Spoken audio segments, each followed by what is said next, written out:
Well, tell us what's kind of going through your head right now. What did you learn about your team that you maybe didn't know this morning?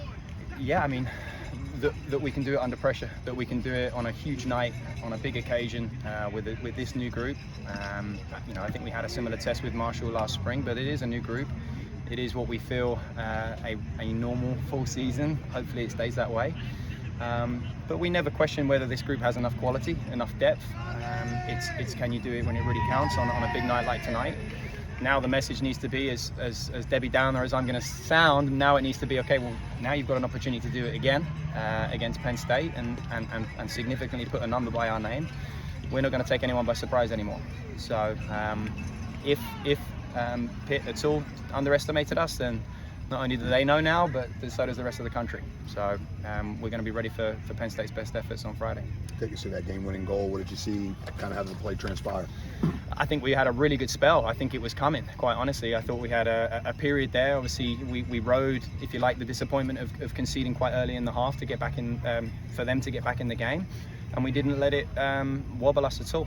The guys stayed so strong in terms of their courage and character, that if it wasn't on that play, it felt like it was going to be another one pretty soon. We had a period of pressure and a number of close calls and marginal glancing shots in the penalty area that, we were the team on the front foot, and that was the message at halftime. We were winning 1-0 at halftime. The message was go and win the game by 2, go and win the game by another goal. I didn't want us to sit back. I didn't want us to absorb pressure. I wanted to be the dominant team and play on the front foot, and again, the guys have sent a huge message not only to themselves but to the rest of the country about what this program's about. Coach, how sentimental was this crowd to you tonight? Yeah, look, this is one of the most exciting crowds that I've been a part of, quite honestly. I think, I remember playing in these types of atmospheres, and it makes a huge difference. The energy that it lifts the players with, and you saw some of that passion and emotion come out with our players as well. So, I did take a moment every now and then to just absorb it and try and enjoy the occasion as well, despite obviously the intensity of the game.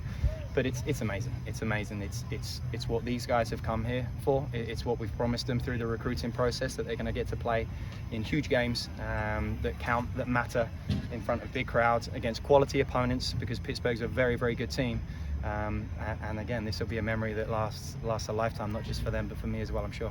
Coach, a big game like this, the backyard brawl, what can you do with your team, before the game, during the game, on the sidelines, how to keep their emotions in check, because it got pretty physical out there? Yeah, I think poise was a key part of our conversations, even when they came out. The final words before we went into the dressing room, came out of the locker room for the game was quite calm. They didn't need amping up. They didn't need any more, hoorah and motivation from that standpoint. It was, do we have the courage? Do we have the composure to play?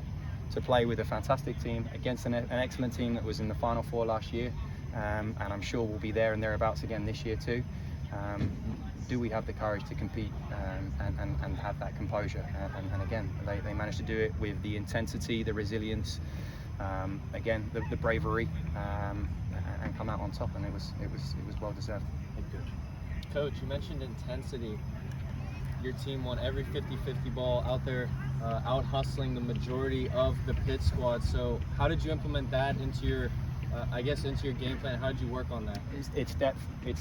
I've talked a lot in preseason about the quality of depth that we have within the program. There's a lot of young men that missed out today that can still help us as well. And I hope they stay bought in and on board. Winning definitely helps. But you saw them stretching when they were getting cramps. You saw their legs go a little bit. And it was the next man up mentality. And I've told these guys over and over again, if they truly buy into that, in a game against a top 5 opponent, we can outwork them to win the game if we need to at the end. And that's what we needed to do to finish the game, which naturally is going to happen late on. So I'm incredibly proud of the players in that regard. And again, there wasn't a sad face at the end of the game, and that's what it's all about. When you're trying to keep the crowd engaged, how important is it to get that first goal? Yeah, for sure. I think it completely changes the momentum if you go 1-0 down on a day like today. But that day's coming. I regret to inform everyone, we're going to have a day where we concede first, and we have to show even more courage and character in those moments to come back from those adversities as well. So again, I think we're very realistic and remain very humble with where we are in the season and what we still need to do. And there's going to be plenty of other challenges. It was number 3 Pittsburgh today. Another day it's going to be a team that doesn't have a ranking. It's going to be a team with a losing record, and we're still going to have to show up, and we're still going to have to make sure we come with that intensity and that energy. And I think it's the consistency of the message throughout the course of the season that I hope ensures that the players come out here every single time and don't take it for granted. For it to be Adam Birchall, somebody that was with you at Charleston on the end of that deciding goal, how special a moment is that? Yeah, super sub. He sort of developed that nickname a little bit at Charleston. And it was funny, I didn't really take a minute to celebrate the goal. I immediately went to Andy and talked about what we needed to do to make the necessary adjustments as a result of the scoreline at that point. So when he came over, I said, sorry, I had to take you off. He scored and he got dragged straight away. So again, he's going to remember this for a long time as well. He still has a smile on his face. But he's also aware and familiar with working with me, and that was key to our success at Charleston was depth as well. And again, we truly believe we have that here at WVU now.